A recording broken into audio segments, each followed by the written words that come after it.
Am I the jerk for giving up my baby without my ex's consent after he abandoned us when he found out I was pregnant and left us without a father? Posted by you/much comment 1327. I, 32F, had a baby boy when I was 16. Yes, I know how that sounds. No, we weren't careful. Judge me all you want on that front, I've dealt with that for years. Mike, 33M, was my boyfriend then, and when I found out about my pregnancy, he disappeared with help from his family. Something future college star something. My parents were always blunt, what happened next was my choice. After a lot of thinking and deciding that termination just wasn't for me, I respect that right, I'm not here to debate it, it was just not for me, I chose to give up the baby for adoption. My parents knew a super sweet couple who were looking to adopt. We met, and I just knew they were the right people. This turned from a teen mistake into almost a surrogacy. I started homeschooling to finish my education and to get some rest. The adoptive parents were with me for everything and even paid for most of the medical costs. The adoptive mother was a teacher, so she helped me with my schoolwork and prepared me for college. They were present for the birth, and I refused to hold the baby. Instead, his actual mother did. And it was just right. I've stayed in the baby's life in a distant role as a special aunt. Well, he's no longer a baby, and he knows who I am, but his mom is the same woman who raised him, and I continue to be his special aunt. The only change is that now he knows who to call if he ever needs a kidney. His sense of humor is like mine, go figure. We talk maybe once in a blue moon, which, in all honesty, is for the best. He's happy, and I don't regret giving him up so he could have a happy life. For my part, I married 6 years ago. My husband, Aaron, 44M, was divorced on good terms with Bella, 40F. They have 2 children together, a boy who is 16 and a girl who is 19. Aaron made it clear from the start that his kids' approval was important and that Bella would always be part of his life. Not as a spouse, but as a friend and the mother of his children. I also told both Bella and him about my teen pregnancy. As for the kids, my stepdaughter and I get along well. She's obviously closer to her mother, but she still does girls' days with me every so often. It's more like a friendship, though.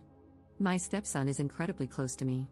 He calls me his other mom and always asks me to be present for important events. We bonded when his childhood dog passed away, as my cat died around the same time. As for Bella and me, we're best friends. I know people have complicated relationships with their partner's exes, but we always show respect to each other.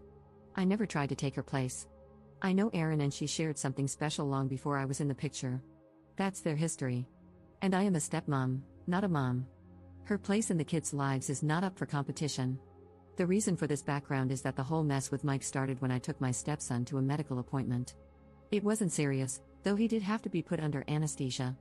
Aaron and Bella both couldn't get the day off. They tried, but their jobs are on call, and they can't easily take time off. So I went on my own to be my stepson's support. I didn't recognize Mike as one of the doctors. His first and last names are incredibly common, and it had been years. Not to mention, my priority was being there for my stepson, everything else was secondary. After my stepson was done, he was a bit out of it, as expected. I was setting him up in the car and making sure he was comfortable when Mike came over. He told me he had been thinking about me and our son for so long and that he was glad our boy was okay. It really took me a few minutes for my brain to process what was going on, and he kept rambling about apologies and how he wasn't ready to be a father. Blah blah blah. Eventually, I just sighed and loudly said, "This is not the baby I was pregnant with."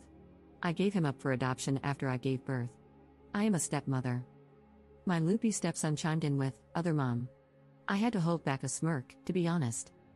Mike was stunned by that, which gave me time to catch him up on the important details. I gave up the baby, he knows what happened and why I gave him up. I married a man with 2 children, I am happy, and I don't want Mike in my life. And no, I won't give him contact information for the adoptive family. He is 16 years too late. That was the end of it, and I got into my car to take my stepson home to rest. Since then, Mike found me on social media and has been spreading a sob story about me denying him the chance to be a father. According to him, I was a poor mother who threw away her child to raise someone else's kids. Apparently, I'm the she-devil. Most of our former classmates who saw the post reminded him that he left me. Some of his high school friends even pointed out that he laughed about leaving me pregnant. I didn't know that part. A few of his relatives have reached out to bash me for taking away Mike's chance to be a father, claiming that it makes me a poor Christian. I'm not. I'm Jewish, to begin with. A few friends told me it was a beach move to give the baby up without telling Mike. I don't personally think I was in the wrong, but just in case, I decided to leave the judgment to the internet masses. So, Reddit, am I the jerk here? Relevant comments. Commenter. One thing, knowing nothing about how this works, I assume you were able to get Mike's parental rights terminated given that he left. If not, I wonder if it makes sense to give the adoptive family a heads up that he's coming out of the woodwork. Ops response. It wasn't done with his consent. He was MIA. When the adoption process began, we tried to reach out, but his family wouldn't even have a conversation. The judge involved tried to have the courts contact him, but he didn't respond either. Eventually, the abandonment timeframe was met, and his rights were terminated for abandonment. Mine were willingly terminated since I presented myself as an unfit mother. Commenter 2. Mike was one of the doctors for your stepson's surgery? Ops response. He wasn't one of our doctors, just a doctor in the hospital. I spent about 2 hours in the waiting room, so I suspect he recognized me. His name was on a plaque with all the doctors' names, and I didn't even put 2 and 2 together. I should have, I was just stressed and not really thinking. Commenter 3. Not the jerk, tell him that if he and his friends don't leave you alone, you'll report him to the medical board. Also, maybe ask your son if he wants Mike's contact info, but warn his parents that he's bad news. It's your birth son's choice, not yours. Ops response. The adoptive parents and my biological child have a phone number to contact Mike's parents if they ever want to. I have no say in whether they do or not. I just won't give Mike any information about them. Commenter 4. These people are absolutely psycho and need to be blocked yesterday. Your bio kid might decide for himself to try and find his bio dad one day, but it's your job to defend his privacy until then, and to make sure his decision is informed, that he knows his bio dad is a complete jerk. Ops response. I told him everything when his parents decided it was time to tell him who I really was. I didn't make Mike into a villain, just said he left after I told him I was pregnant and never reached out. He's been clear that while I am his biological mother and Mike is his biological father, he doesn't see either of us as parents. I am his aunt, and Mike is a stranger. Update 17 days later. This is probably the one and only update I'll be doing. I'm going to start with the important matter. A lot of people were worried about my biological kid, what he wanted when it came to Mike. Well, I got his permission to post this. He spoke to Mike once, a few days after I told him where he could find Mike. I won't share all the details, only the final decision. There won't be any more contact between them. The kid doesn't want a second dad, and Mike wasn't willing to be in his life unless he had the position of dad. So he's going no contact with Mike. There was more to it, but it's very personal, and I feel it's not my place to share. The kid and I will continue to have a relationship as aunt and nephew. And he knows that whatever he needs medically, I'll always be first in line to give blood, a kidney, etc. For those wondering why Mike is so big on contacting the kid, I found out a few details via his friends. Mike can have more kids, he just hasn't had a stable relationship in years. Which I can believe, since I finally had enough and decided to accept going to have coffee with him to get some things squared away.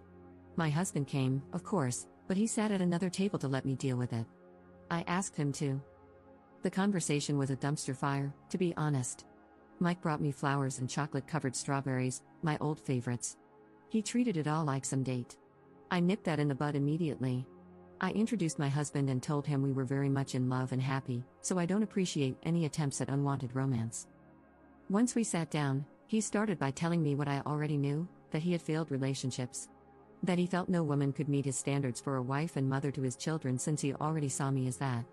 He claimed he felt guilty for choosing college over me and our baby. He was well aware of the court dates regarding custody and that I was trying to put the baby up for adoption. When he saw me taking care of my stepson, he thought I had chickened out of giving the baby away. Seeing me be all caring with our baby boy made him think about how great it would be if the three of us could be a family, and maybe have a bigger family down the road. He had the gall to ask me if I would consider divorcing my husband and trying to fight for custody of our son. I have to admit, I laughed in his face. I was probably overly cruel, but I had years of stress, heartache, and judgmental encounters to drop on him. I told him all I saw in him was a coward who, instead of staying to make adult decisions, decided to run with the help of mommy and daddy. That any love I had for him died the day I had to push out a whole human being, and instead of knowing I had his support, there was a big empty spot where the dad was supposed to be. That I almost ruined my life, had to throw away prom, senior pictures, and even graduation, because I was far too pregnant to party, appear in the yearbook, or walk on stage to get my diploma. He got to party and enjoy life while I had to fight tooth and nail for an inch of respect, yet we both had unprotected intimacy. After I calmed down, I simply told him I had a happy life with a man who loves me. Great stepkids who are the greatest gift. A best friend who lets me be a stepmom to her children. A nephew whom I adore and who, despite our history as biological mother and child, Still loves me as his special aunt rather than hating me. My family is perfect because he's not part of it, and I have no intention of living in his fantasy. And I can't wait to get pregnant with my husband's child to add to that perfection. I also told him to leave our biological kid alone. He has made his choice, and it's up to him if he ever reaches out to Mike. I also let him know I would be making a formal complaint to his hospital for his harassment. Good thing my husband took screenshots, because by the time we got home, Mike had deleted all his posts. A lot of his former friends reposted screenshots making fun of him. The silver lining in all of this is that I have reconnected with my high school classmates, and to be honest, they are great people. Seems Mike is in the handful who stayed stuck in their school hype mindset. It's been about 3 days, and no sign of Mike. My husband did get the biggest ego boost when he overheard me going off on Mike and has been insufferable, in a good way. So there's mostly good news. Hopefully, one of these days, we'll get even more good news since we're actually excited about the idea of having a baby together. Relevant comments. Commenter. So, you are aware of the practices of adoption and the fact that biological fathers have no rights? You are aware that even if the biological dad is standing right there saying, "Give me the child," he has no right to keep the child unless the biological mother agrees or the biological father goes to court and fights it before the adoption papers are signed. Anyone who engages in adoption practices without giving both biological parents the opportunity to object is wrong, full stop. He is a jerk for different reasons, but she fully admits she put the kid up for adoption without his input. That makes her wrong. You're right, I do have a giant chip on my shoulder because adoption is human trafficking and is unethical and wrong. It is a permanent and irreversible legal procedure that the person most affected has no ability to consent to or object to. The entire adoption industry is based on lies and coercion and, statistically, is not actually better for the child. She was absolved for making a unilateral decision because the other parent also sucks, but I won't give that to her. 2 wrongs don't make a right, and she absolutely, all day every day, was wrong for not getting his consent before giving up his child. Ops response. Tell me, oh wise one, how the hell was I supposed to get his input when he fled to another state without contacting me, the court, or even his own high school buddies? Would it have been better if I had terminated the kid?